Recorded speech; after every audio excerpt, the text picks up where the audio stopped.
Penguin Random House Audio presents Old Time Radio's Greatest Shows, Volume 36, featuring Lucille Ball, Lena Horne, Rosalind Russell, and many more.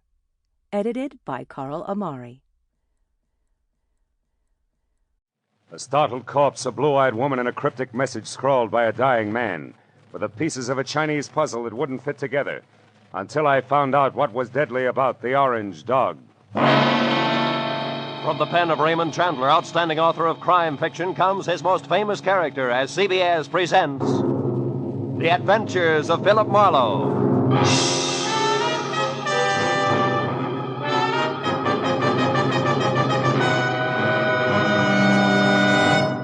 And now, with Gerald Mohr, starred as Philip Marlowe, we bring you tonight's exciting story, The Orange Dog.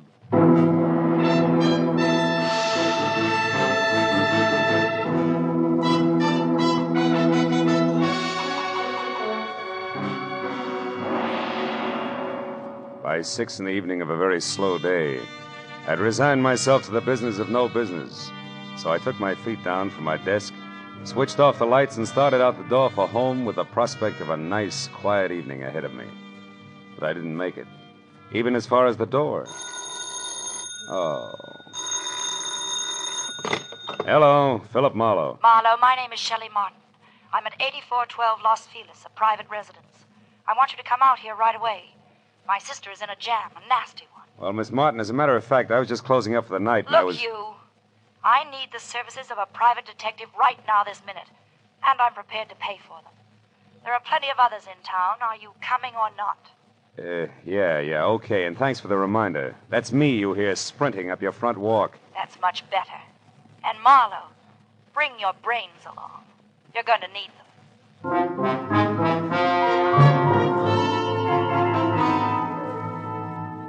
And that was the end of my quiet evening. But I just couldn't resist those government engravings of Mr. Lincoln. So I drove down to Weston, turned off on Los Feliz, and found the number 8412. The yard was an overgrown tangle of perennial plants losing their battle with the weeds. It was like a girl in a strapless evening gown with her hair up in curlers. However, I could see a light through the Venetian blinds, and the doorbell worked, with a resonant two-tone chime that caused the door to open just far enough to allow a pair of eyes so blue they were almost purple to peek out at me. Yes, what is it? I'm delivering that private detective you ordered. Oh, Marlowe. Come in. Thanks. Sit down, won't you? Thanks again. All right, what's the next move? It's about my kid sister. She's involved with a man named Lena Horne, a San Francisco broker. She's quite deeply involved, I'm afraid. Oh? You see, some very strange things are going on, Marlowe, and my sister is a naive kid caught right in the middle of them. Yeah, I see. What sort of strange things, Miss Martin? Shelley. Sweet. Well, to begin with, when I arrived from San Francisco today, my sister called me and asked me to meet her here in this house. When I got here, the lights were on, the radio was playing, and the front door was open. But the place was deserted. Whose house is it, Horner's? No, I think she said it belongs to a friend of his who's in Europe now. This Horner person uses it when he's in Los Angeles. Well, couldn't they have stepped out for a while? Mm-mm. You know, you don't look the type, Shelley, but maybe you're just panicky, huh? No, I'm not being panicky. All right. Where's the nasty jam? Right behind the couch. Take a look. Okay. But you know, I see what you mean. Who is he, Shelley? How'd he get here? Maybe it's Horner, I don't know. I tried to search him, but I couldn't. Mm-hmm. Well, it wouldn't have helped anyway. Whoever shot him cleaned him out. No wallet, no papers, nothing. I found this magazine lying under his hand. Look here. Mm-hmm. He must have written this just before he died. Where's that? Here. Oh.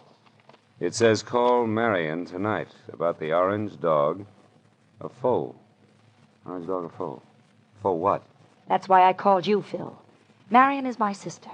And whatever the orange dog of foe is, it must be awfully important.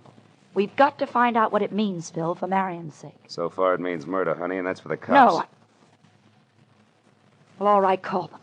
But keep Marion's name out of it. A thing like this could destroy her. Well, look, maybe she pulled the trigger on our friend here. Maybe, but I don't think so. She's a sweet kid, Phil. Give her a break. If I'm wrong, I swear I'll help you bring her in myself. Is that fair enough? Okay, Shelley, it's a deal. It makes just as much sense as the orange dog of Foe, but no more.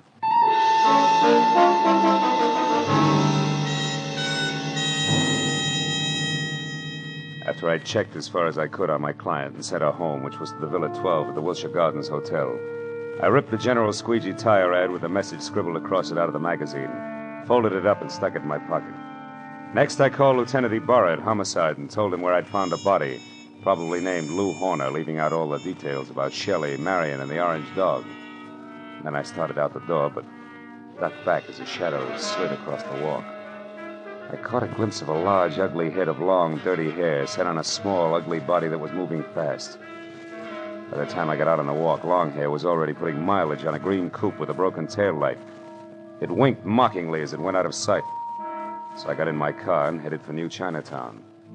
It was the logical place to get some information regarding a Chinese dog. I saw a light filtering through a dingy window, illuminating the words James Tang, dealer in Oriental curios. Inside the musty shop, a little man, dressed in a black kimono, drifted forward, softly. Yes? I think perhaps you can help me, huh? I am honored. To be able to help will bring fragrance of plum blossoms to my nostrils, carpet of rose petals to my humble floor, and 1,000 blessings upon my head. Oh, that's very pretty. Tell me, what is the dog of Foe? The dog of Foe? Why, this fantastic creature here is called the dog of Foe. His fierce eyes and snarling mouth are to frighten away evil spirits from temples of Buddha. Why do you say called the dog of Foe? Amateur collectors and auctioneers have named him that. It sounds exotic to cash customers. Actually, he is a lion. The lion of Korea. I see. Tang, would you happen to have an orange dog of Foe? Very strange that you should ask that, my friend. Strange? Why? Reason number one. There is no authentic orange dog of Foe. That's a good reason. Why not? Because to Buddhists, orange is color of sorrow. The piece you speak of could not possibly be authentic. What's reason number two? You are second person to inquire after this non-existent orange dog of Foe within the last few minutes. Was it an ugly little man with long hair? Quite contrary. It was a very pretty girl with short hair. Was her name Marion? She made point of not leaving her name. Now that proves something. However, my friend, old Chinese proverb, loosely translated, says a little knowledge is the instrument of a fool.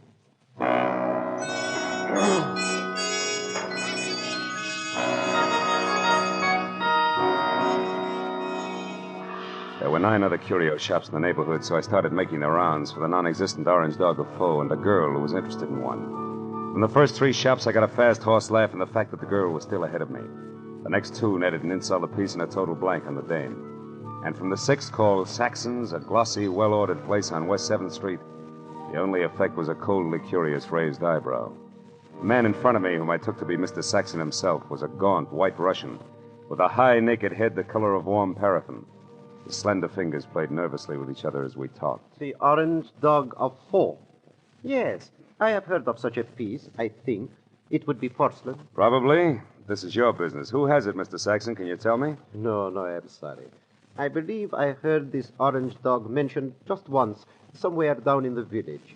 But I'm sure I could never remember who spoke of it or when. Oh, no idea of its value then, huh? Now that you mention it, I seem to remember the figure 20,000. You mean yen. How much in American money? I am speaking of American money. It would be an importation from China, you know. How could it be worth that much? It's not even authentic, Mr. Saxon. Authentic? You seem to know a good deal more than I about this orange dog. Possibly one would have to see it to appreciate its value. Yeah. Tell me, has a girl been in here tonight looking for this orange dog? A girl? I know. Know anybody named Marion? Marion. No, there is no one in my acquaintance by that name. But why do you ask? Because Marion has quite an interest in the orange dog. I have a feeling they'd make a great team if we could get them together. I see. And what is your name, sir? It's not Fu Manchu, Mr. Saxon. Good night.